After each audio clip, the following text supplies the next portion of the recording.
Hello everybody, my name is Rahul Suri. सबसे ज्यादा जो सवाल तंग कर रहा है सब बच्चों को, इनफैक्ट आज ही मेरी लाइव क्लास में किसी ने मुझसे पूछा कि सर क्वांट का सिलेबस इतना बड़ा है, कैसे करें, कितना काम करें, कितनी पढ़ाई करें, कितने क्वेश्चन सॉल्व करें। ये सब जो क्वेश्चंस हैं they are all confounding to the nth degree.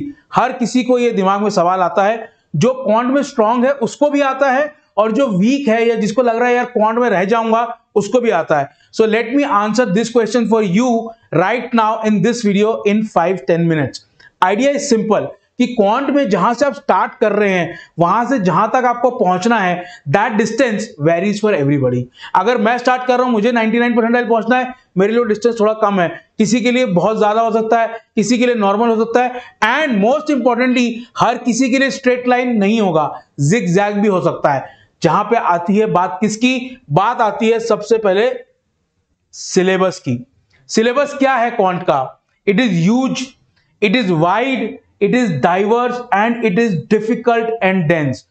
आपको 1% का क्वेश्चन है कि भैया 2/7 इज हाउ मच से लेके लॉगरिथम तक। ज्योमेट्री में 1000 टाइप के ट्रायंगल के सेंटर्स होते हैं, orthocentre, incentre, circumcentre, वहां से लेके पॉलीगॉन के कॉन्वेक्स कॉन्केव तक के question, coordinate geometry question, permutation combination, remainder theorem, number of zeros, बहुत कुछ है। Everything is very diverse. But आपको क्या करना है? You have to start from the bottoms. I will give you a very simple example. For example, एक remainder का question आता है, ठीक है, और एक क्वेश्चन आता है कि लास्ट डिजिट क्या होगी इसकी। आप सोच सकते हैं, हो सकता है लास्ट डिजिट बहुत कॉम्प्लिकेटेड हो, बट आप क्या कर सकते हो, उसको 10 से डिवाइड करके देख सकते हैं कि रिमाइंडर कितना आएगा। Can you do this?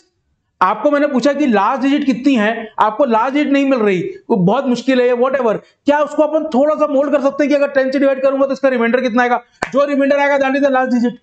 That is the kind of complex problem solving that you have to make yourself habitual of. मैं क्या रहा हूं? Work on your concept. आज की लाइव क्लास में मैंने टाइम स्पीड डिस्टेंस की क्लास ली, उसमें टू एंड फ्रो मोशन कराया। मेरे बच्चे सरप्राइज थे कि कैसे सर लॉजिक से एक एक चीज अपन बिल्ड कर सकते हैं। एंड उसके बाद when you do the questions you can see कि how every logic fits everywhere. That is what you have to do in quants, क्योंकि quants का हर part is related to every other part. For example, time speed distance और geometry को मिला के मैं बहुत सारे क्वेश्चन पूछ सकता हूं। कई बार पेंटागन पे चल रहा है, इधर चल रहा है, उधर चल रहा है, circular races, linear races. Quant can mix and jumble into each other within arithmetic. मेरे को कई बार दिक्कत होती है कि ये क्वेश्चन परसेंटेज का है कि रेशियो का है, ये क्वेश्चन एवरेजेस का है कि वेटेड एवरेज एलिगेशंस का है, ये मिक्सचर एंड प्रोपोर्शन का क्वेश्चन है कि एवरेज का क्वेश्चन है। You can solve same question multiple ways, multiple क्या कहते हैं तरीके से आप सोच सकते हो। The idea is you have to develop that clarity and you have to develop what, सारा कॉन्सेप्ट का जो बेसिक है शुड बी वेरी सॉलिड। एक बार वो हो गया then you can really gain confidence and वहां से आपकी इंप्रूवमेंट चालू होती है। जब तक आपने कॉन्सेप्ट लर्न किए तब तक इंप्रूवमेंट नहीं चालू हुई है, तब तक तो सिर्फ चादर बिछी है, उसके ऊपर से फिर इंप्रूवमेंट चालू होती है। तो सबसे पहली बात है, सिलेबस जो है उससे देख के डरना नहीं है। उसके जो अंडर कनेक्शंस हैं, एक पूरे फॉरेस्ट में बड़ी बड़ी ट्रीज हैं, लेकिन उसके जो रूट नेटवर्क है वहां तक आपको पहुंचना है and you have to start from the basics. ठीक है, सो मुझे ऐसा लगता है कि you need to follow one teacher. I obviously think I am a great teacher. If you think somebody else, perfectly fine. The idea is follow them deliberately and build your full concept wall. एक बार concept की आपकी बैठ गई जो पूरी सतह है, उसके बाद you can build the house that you want. Last thing, problem versus opportunity. Syllabus में लोग क्या सोचते हैं, इतना बड़ा सिलेबस सर, इतना पढ़ना, नहीं, एक्चुअली ऐसा नहीं। सिस्टम के कुछ 10 या 12 कॉन्सेप्ट हैं, एक बार आपने उनको कर लिया उसके बाद they keep mismatching each other. कहीं एक क्वेश्चन में ये दो कॉन्सेप्ट है, एक में ये दो कॉन्सेप्ट है। So rather than thinking of इतना बड़ा सिलेबस है, no, boil it down. Arithmetic में 10 या 15 कॉन्सेप्ट हैं, अलजेब्रा में 20 या 25 कॉन्सेप्ट हैं, ज्योमेट्री में थोड़े कॉन्सेप्ट और फॉर्मूला ज्यादा हैं। सो डू नॉट थिंक कि यार इतना सिलेबस है, नहीं। आप ये सोचो परम्यूटेशन एंड कॉम्बिनेशन में कुल मिला के 10 कॉन्सेप्ट हैं, उन 10 कॉन्सेप्ट को आप अच्छे से कर लो, बेसिक क्वेश्चंस कर लो, उसके बाद यू स्टार्ट सॉल्विंग क्वेश्चंस। किस क्वेश्चन में किस टाइप का कॉन्सेप्ट कैसे लग रहा है, दो कॉन्सेप्ट कैसे मिल रहे हैं, that is your approach, that is the best way to get to 99% in quant. समझ में आई बात? सो अगर आप ऐसे ऊपर से देखोगे, अरे इतना करना है, अरे समंदर में इतनी सारी मछलियां हैं, इतनी सारी शार्क्स हैं, you are dead. Absolutely but if you think it in terms of concept, पूरा अर्थमेटिक जो है वो 2 पार्ट्स में डिवाइडेड है। एक है टाइम स्पीड डिस्टेंस और उससे पहले का जितना कुछ है, starting from ratio, percentage, average, mixture allegation, ratio, proportion, सब कुछ, profit loss, discount, simple interest, compound interest, ये सब मिला के 1.1 है। अर्थमेटिक को मैं बोलता हूं A1। सो A 1.1 ये है, A 1.2 TSD है। जो ये 1.1 है इसमें इतने सारे क्वेश्चन हैं जिसमें आप रेशियो, प्रोपोर्शन भी लगा सकते हो, परसेंटेज भी लगा सकते हो, जिसमें आप एवरेज भी लगा सकते हो, एलिगेशन भी लगा सकते हो। The idea is once you are absolutely certain कि ये कॉन्सेप्ट मुझे आता है, ये कॉन्सेप्ट कहां लगता है, ये कॉन्सेप्ट मैं प्रिफर करता हूं, यू आर सॉर्टेड। उसके बाद से you keep giving questions, practice questions, mock, and your confidence will build up. Quant में सबसे बड़ी दिक्कत क्या होती है बच्चों को? कॉन्फिडेंस ही नहीं आता। अगर आपको पता भी है कि क्वेश्चन क्या है, सॉल्यूशन क्या है, कॉन्फिडेंस रियली मैटर्स। ठीक है, नंबर 1। नंबर 2 ये है माइंडसेट। माइंडसेट का मेरा मतलब क्या है? क्वांट में कई बच्चे क्या करते हैं, सर ये छोड़ दूं क्या, सर ये रहने दूं क्या, सर परमुटेशन कॉम्बिनेशन नहीं चमकता, अरे sir remainder, number system, HCF LCM नहीं चमकता। नहीं, आपको क्या करना है, सिलेबस अपना जो पूरा सिलेबस है, बहुत जो 99.9 परसेंटाइल लाएंगे, 99.5 प्लस लाएंगे ना, सिर्फ वही कह सकते हैं पक्का कि हाँ सर मैंने 100% सिलेबस किया है और 100% उसमें एफर्ट दिया है। बाकी सब ऐसा कह सकते हैं I do not agree with it. What my suggestion to you is choose your topics of strength. अब जरूरी नहीं है कि टाइम स्पीड डिस्टेंस, अरिथमेटिक आपका टाइम स्पीड डिस्टेंस आपका टॉपिक ऑफ स्ट्रेंथ हो। सो प्लीज जो भी मुझे कहते हैं ना सर मेरा अरिथमेटिक टॉपिक स्ट्रेंथ है, भाई साहब आपने गलत एनालिसिस किया है। समझ में आई बात? एनालिसिस करना है सब टॉपिक से। टाइम स्पीड डिस्टेंस आपकी स्ट्रेंथ है कि नहीं, अलग चीज है। नंबर सिस्टम आपकी स्ट्रेंथ है कि नहीं, हो सकता है, लेकिन नंबर सिस्टम में हो सकता है आपको HCF LCM आता हो, रिमाइंडर से डर लगता हो। मुझे रिमाइंडर ज्यादा अच्छा आता है, HCF LCM मुझे 1 मिनट सोचने का टाइम लगता है। ऐसे बहुत लोग हो सकते हैं। So please break it into sub topics and see कि क्या आपको सही इंट्यूटिवली आता है, and then the objective is to build mastery. कि भैया नंबर सिस्टम में अगर रिमाइंडर का क्वेश्चन आया, मैं 22 क्वेश्चन धन मैं स्कैन किया, रिमाइंडर के 2 क्वेश्चन दिखे, सट सट 1 मिनट 2 मिनट में 6 नंबर पक्के। समझ में आई बात? That is what mastery is, and that mastery comes from, जो मैंने पहले कहा, कंसेप्ट का building block and then practice. अब रिमाइंडर थ्योरम में, विल्सन थ्योरम एक चीज है, आप कितनी भी प्रैक्टिस कर लीजिए, अगर आपको उस दिन वो नहीं चमका कि ऊपर नीचे प्राइम का क्या रिलेशनशिप होना चाहिए विल्सन में, आप नहीं कर पाएंगे। सो मास्टरी कैसे आती है? आप कॉन्सेप्ट कीजिए, उसको बिल्ड कीजिए, प्रैक्टिस कीजिए, but then revise it at least by weekly at least. The second mindset जो मैंने यहां पे नहीं लिखा है वो ये है, आपको मैंने बताया कि सिलेबस में क्या आप मास्टरी कर सकते हो उसको मास्टरी कर लो, लेकिन जो बाकी पार्ट है उसको छोड़ना नहीं है। क्यों नहीं छोड़ना है मैं आपको सीरियसली बताता हूं। नंबर सिस्टम में और ज्योमेट्री में and even permutation combination model maths में ये जो 3 टॉपिक है ये बच्चे छोड़ देते हैं, क्योंकि अर्थमेटिक और अलजेब्रा जो है, जिसको मैं A1 A2 कहता हूं, उससे आता है लेट्स से 70% ऑफ द क्वेश्चन, 15-16 क्वेश्चन आ जाते हैं। द आइडिया इज, बाकी बच्चे बोलते हैं यार इनको मैं अच्छे से कर लेता हूं, ये तो बात ठीक है, लेकिन जो डिस्ट्रीब्यूशन है इजी और हार्ड क्वेश्चन का, वो मुझे लगता है कि कैट में थोड़ा सा लॉपसाइडेड है। ये जो 3 टॉपिक्स हैं इनमें से लेट्स से 6 क्वेश्चन आते हैं, 7 क्वेश्चन आते हैं और बाकी के 15 आते हैं। इफ दैट इज द क्या कहते हैं डिस्ट्रीब्यूशन, जो ये 7 हैं इनमें से 3 इजी क्वेश्चन आपको मिल सकते हैं, और वो इजी जो होते हैं ना वो इतने इजी होते हैं कि आपको पेन पेपर करने की जरूरत नहीं है। 50% 80% आप अपने माइंड में कर सकते हैं। सो द आइडिया इज कि जो आपकी नॉन मास्टरी वाले टॉपिक्स हैं उनको भी अच्छे से कंसेप्ट तो कर लो। कई बार कैट में बहुत सिंपल, जैसे कोऑर्डिनेट ज्योमेट्री से बच्चों की ऐसी हालत खराब होती है ना कि पता नहीं डायनासोर आ गया है। भाई साहब कोऑर्डिनेट ज्योमेट्री के इतने इजी क्वेश्चन आते हैं ना, आप डायरेक्ट फॉर्मूला लगाओ, हल्का सा कैलकुलेटर यूज करो, ये ले 3 नंबर। क्योंकि कोऑर्डिनेट ज्योमेट्री में 4 फॉर्मूले, उन 4 फॉर्मूले के बाहर कैट में कुछ नहीं आता। इफ यू लर्न कि x² + y² का ये जो इक्वेशन होता है वो एक सर्कल रिप्रेजेंट करता है और उसको कैसे, और अगर आपको क्वाड्रेटिक इक्वेशन का फैक्टराइजेशन करना आता है, आंसर इज गिवन। सो डरना किसी चीज से नहीं है। टाइम किस पे कितना लगाना है दैट इज अ मैटर, कि भैया क्या मेरी प्रोक्लिविटी है, क्या मेरा प्रेफरेंस है, क्या मुझे इंट्यूटिवली समझ में आता है, लेकिन डरना किसी से, छोड़ना कुछ नहीं है। परम्यूटेशन कॉम्बिनेशन के कैट में इतने सिंपल क्वेश्चन आते हैं, रिमाइंडर के इतने सिंपल क्वेश्चन आते हैं कि आपको देख के लगेगा अरे यार ये तो मैं आराम से कर सकता था। दैट फीलिंग, अरे यार ये तो मैं आराम से कर सकता था, इसको अवॉइड करना है ऑन नवंबर कैट डे। ठीक है, that is one. Now one thing that other people ask me is, sir बहुत सारा सिलेबस है, आपने ज्ञान तो दे दिया, पर इसको शेड्यूल कैसे करें, इसको पढ़ें कैसे? नाउ आपको सबको पता है कि एक कॉम्प्लेक्स प्रॉब्लम को we drilled it down into smaller problems. How you have to look at it? आप अगस्त स्टार्टिंग में आज हैं, क्योंकि जुलाई खत्म होने वाला, जुलाई का 1 वीक है, आप उसको प्लस माइनस में काउंट कर लीजिए। अगस्त के जो वीक्स है ना, these weeks I I am pretty certain in saying what you should be able to do this is A1 की मास्टरी एंड A2 का इंट्रो। मेरी बात समझ में आ रही है? A1 is arithmetic. अभी तक जितने लोग भी कैट की तैयारी कर रहे हैं, अगर आज आपने आज भी सोचा है कैट के बारे में, अरिथमेटिक एक ऐसी चीज है जो आपने पहले की हुई है, कहीं ना कहीं आपने हो सकता है पिछली बार कैट का प्रिपरेशन किया हो, आपने किसी और एग्जाम की प्रिपरेशन की हो, whatever it is, nobody can tell me कि अरिथमेटिक में I am starting from zero. So this month is the last time you have where you can master arithmetic। मतलब अर्थमेटिक के complex से complex question करो। Arithmetic में complexity कहां आती है? जब एक एक दो दो पैरा का क्वेश्चन होता है, टाइम एंड वर्क के आपको मल्टीपल सिनारियोज होते हैं, उस टाइप के कॉम्प्लेक्स क्वेश्चंस तक आपको पहुंचना है by August. And side by side आपको अलजेब्रा के बेसिक LOD 1 लेवल के क्वेश्चन जो है वो आ जाने चाहिए। Linear equation, quadratic equation, logarithm, surds indices, कुछ वेरी टिपिकल प्रॉपर्टीज, इतना आपको करना है। So by the end of August I am sure कि आपने अर्थमेटिक ऑलरेडी पढ़नी चालू कर दी है। आप अगर स्टार्टिंग से अर्थमेटिक कर रहे हैं कि आज मेरा डे 0 है, आज पहली बार मैं अनअकैडमी का नोट उठा रहा हूं, पहला चैप्टर में आज पढ़ रहा हूं, तो ये A1 जो है इसको कर लो, खाली इसको छोड़ दो। लेकिन आई एम श्योर कि nobody is in the condition कि यहां पे मेरा डे 0 है। If this is not day 0, if it is even day 10, you have to achieve this. Why you have to achieve this? I will be very honest, क्योंकि सितंबर और अक्टूबर जो है ना, इसमें इतना ज्यादा नॉइज हो जाता है, सर ये पढ़ लूं, सर वो पढ़ लूं, वो क्वेश्चन टाइप कर लूं, सर ये क्या यूट्यूब पे चल रहा है, वो अरे भाई साहब एकदम ब्लाइंडर्स पहन के just focus on what you are doing.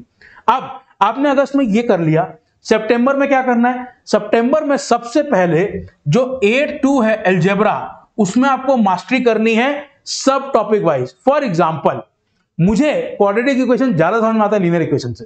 I will be extremely honest, अगर मेरे पास दो क्वेश्चन होंगे, क्वाड्रेटिक का एक लीनियर का, अगर क्वाड्रेटिक का इक्वेशन पूरा एक पैराग्राफ का नहीं होगा तो I will solve that first. समझ में आ रही है बात? सो आपको डिसाइड करना है what comes naturally to you, और अलजेब्रा के उन टॉपिक्स पे आपको मास्टरी करनी है। एंड प्लस आपको क्या करना है इस टाइम पे, आइदर ज्योमेट्री और नंबर सिस्टम, इन दोनों का इंट्रो जो है वो पूरा कर लेना है। मेरे हिसाब से नंबर सिस्टम पहले कर लीजिए। व्हाई? क्योंकि जो नंबर सिस्टम है ना, उसमें फॉर्मूला की जगह मेथड्स हैं और उसमें फैक्ट कॉन्सेप्ट्स हैं। तो जितना आप अगर नंबर सिस्टम पहले कर लेंगे, कॉन्सेप्ट सीख लेंगे, उसके बाद आगे आपको रिवीजन आसान होगा। So my preference will be going with number systems after algebra, and geometry जो है बाद में। क्यों? क्योंकि ज्योमेट्री में बहुत सारे फॉर्मूला हैं, बहुत सारे लिंकेजेस हैं। तो आपको रिवाइज करने के लिए अच्छा क्या है कि आप you do it closer to the CAT exam. So October के जो 5 हफ्ते हैं उनमें लेट्स से बीच में यहां तक अक्टूबर में A2 की मास्टरी कर ली, अब ज्योमेट्री का इंट्रो और प्लस नंबर सिस्टम के मास्टरी वाले क्वेश्चंस यहां तक आपने कर लिया, ठीक है। अब ये वाला जो पार्ट है, दिस पार्ट, इसमें आप फोकस कीजिए ज्योमेट्री की मास्टरी पे एंड मॉडर्न मैथ्स की इंट्रो पे। आप देख रहे हैं कैसे मैं ब्लॉक बाय ब्लॉक बनाता चला जा रहा हूं। So this is how you have to do. And अब पूरी कहानी का जो सार है, दिस इज इन नवंबर के 4 हफ्ते होंगे आपके पास। उन 4 हफ्तों में there is nothing else you have to do other than mocks, practice, Unacademy questions, that is it. एकदम tall and short, long and short of it is कि भाई साहब आपको क्वेश्चंस प्रैक्टिस करने हैं। होगा क्या, जो एलिगेशन मेथड आपने यहां पे पढ़ा हुआ है ना, उसकी आपको यहां तक प्रैक्टिस भूल चुकी होगी। वो जो रिवीजन है, coming back to your notes है बार बार, वो आपको करना पड़ेगा। प्लीज जितनी भी आप पढ़ाई कर रहे हैं साथ में एक नोटबुक रखिए, जो नया सीखते हैं उसको वहां पे लिखिए। This is how you will master quant. समझ में आई बात? अब we come down to the drill bits. अभी तक अपन ने क्या किया, गाड़ी का डिजाइन बनाया, फिर अपन ने गाड़ी का डिजाइन बनाया, ये कर वैसे करेंगे वैसे करेंगे। ड्रिल बिट क्या है? ड्रिल बिट बेटा ये है, देखिए ब्लैंक स्लाइड। तो क्या मैं बोल रहा हूं आपको, मैं आपको यह बोल रहा हूं कि जो स्टडी शेड्यूल है वो मैं आपको नहीं बता सकता। आप सुबह अच्छा पढ़ते हैं, आपको बस सुबह कॉलेज जाना पड़ता है, आपको दोपहर को काम करना पड़ता है, कब आप थके होते हैं, whatever it is, there are only 2 things that I want to tell you. Number 1 is कि कैट में क्वांट का जो सेक्शन है वो लास्ट होता है out of the 3 sections. If the pattern doesn't change, it has been so for quite some time. The second thing that I want to tell you is कि this quant being the last thing is obviously a negative thing. It is a bane, but it is also a boon. Why? Listen to me very clearly. Ben इसलिए है क्योंकि जब तक आप quant section तक पहुंचते हैं आप थक चुके होते हैं। इंग्लिश में आपको बहुत ज्यादा पढ़ना पड़ता है। जो कैट का पेपर है that is not as tedious in terms of reading as that is, but still tedious. फिर DILR है। DILR में क्या है कि आपको बहुत सारी नई नई चीज सोचनी पड़ती है, भले ही आपने सेट पहले किया भी हो गेम्स और टूर्नामेंट्स का, जो नया आएगा that will be slightly different. By the time you come to the third section quant, तब तक आप थक चुके होते हैं, physically also, mentally also. Now obviously it is a negative, क्योंकि आपका माइंड फ्रेश नहीं है। But why is it positive? Because quant का जो भी क्वेश्चन होगा, अगर आपने तैयारी की है तो आपको पता है कि इसको कैसे करना है। लॉगरिथम का कोई भी क्वेश्चन आ जाए दुनिया से, आपके जो लॉगरिथम की जो 10 प्रॉपर्टी है उसी को आपको अप्लाई करना है, there is no other way. Quadratic का कुछ भी क्वेश्चन आ जाए, क्वाड्रेटिक के जो रूट्स की रिलेशनशिप है वो आपको अप्लाई करनी है, ग्राफ अप्लाई करना, आंसर आ जाएगा। Same goes with modulus also, same goes with arithmetic also. The thing is that you know कि किस टॉपिक का क्वेश्चन है, उसके लिमिटेड स्कोप है कि ऐसे सॉल्व करना है, so you can program your mind. तो the idea is you study quant when you are tired, या at least when you are more tired. मतलब एकदम नींद पे जाने से पहले की मैं बात नहीं कर रहा हूं, वो रिवीजन का टाइम है। पर फॉर एग्जांपल आप ऑफिस से वापस आए, ऑफिस से वापस आने के बाद आप सबसे ज्यादा थके होते हैं क्या? पता नहीं मुझे, हो सकता है ऑफिस से आने के बाद आप कुछ घर से काम करते हो, मुझे नहीं पता। द आइडिया इज कि सोने से पहले जो 1 घंटा है वो तो आप रिवीजन के लिए या सन्ड्री एक्टिविटीज के रखिए। उससे पहले जब आपका दिमाग टायर्ड हो रहा है ना, train your brain to study quant then. That is an absolute pro tip, मैं आपको लिख के दे रहा हूं। This is going to be very helpful. Why? Because quant में you can program your mind. You can't do it in VA, you can't do it in DILR, but in quant you can. So you can train your mind to be able to solve a question when it is already tired. Because I can guarantee you कि CAT के दिन जब आप quant कर रहे होंगे, your दिमाग will be tired unless you are an Einstein or Newton. समझ में आई बात? So that is the point. अब वो कब होता है? हो सकता है आप लेट नाइट तक काम करते हैं, आपकी लेट नाइट शिफ्ट होती है, तो सुबह अर्ली मॉर्निंग आप सोते हैं, उस टाइम क्वांट पढ़िए। दोपहर को आपको नींद आ रही होती है, उस टाइम क्वांट पढ़िए। What ever time, just try and make sure that जो सबसे फ्रेशेस्ट टाइम है ना, उस टाइम पे आप DILR कीजिए, this is my preference. And then जो नॉर्मल टाइम है उस पर आप VA कीजिए। जो टाइम आपको सबसे ज्यादा टीडियस लगता है उस टाइम पे क्वांट कीजिए। वो टाइम क्या है वो आप डिसाइड करेंगे, वो वीकेंड है नहीं है वो सब आप डिसाइड करेंगे। But that linkage if you establish, it will go a long way in solving your problem on the CAT day. समझ में आ रही है बात? एंड इन सब में हम आपके लिए क्या कर सकते हैं? There is no better platform than Unacademy for your CAT journey. Umbrella program we have everything you need, either the number of teachers, the variety of teachers, the variety of batches, time slots, question, mocks. इस बार की हमारी जो mocks है उनकी quality is way higher than anybody anywhere else. I take my responsibility, मैं अपने mocks बनाता हूं आपके लिए। The idea is simply this, you just can not go wrong with the Unacademy subscription, and it is available at 1499 only. You have to use the code RS8. So जिसको भी तैयारी करनी है, in fact we have just launched a new batch which is basically tailored for people who are looking at only IIMs, मतलब 99.99 पे जाना है अपने को, तो उस टाइप के बैचेस भी हैं। We have got hustle batches, we have got batches which are conducted in the morning, late evenings, everything. So you just can't go wrong. But what is also important is इस Sunday को we are doing a scholarship test. It is a 60-minute test, 30 questions. बहुत सारे लोग जो है ना इस juncture पे अब कैट के लिए सीरियस हो रहे हैं। मैं ये नहीं बोल रहा कि स्टार्ट कर रहे हैं, सीरियस हो रहे हैं। जितने भी लोग सीरियस हो रहे हैं, अभी आप यूट्यूब पे भर भर के देखना मॉक की strategy.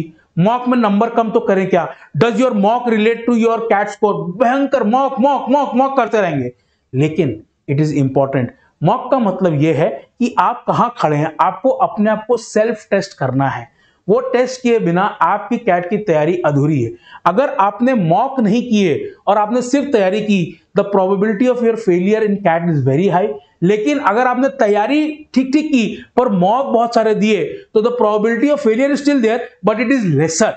So mocks are as or more important than just the sheer reading. In fact, sectional test दीजिए हमारे अनअकैडमी पे। हर टॉपिक का एक सेक्शनल टेस्ट है, हर टॉपिक का एक टॉपिक टेस्ट है। जितनी आप पढ़ाई कर रहे हैं साथ साथ में टेस्ट दीजिए, और simple LOD 1 question, LOD 2 question को भी उतना ही ध्यान दीजिए। वो सब चीजें जो हैं वो आपको अनअकैडमी की प्लेटफॉर्म पे मिलेंगी।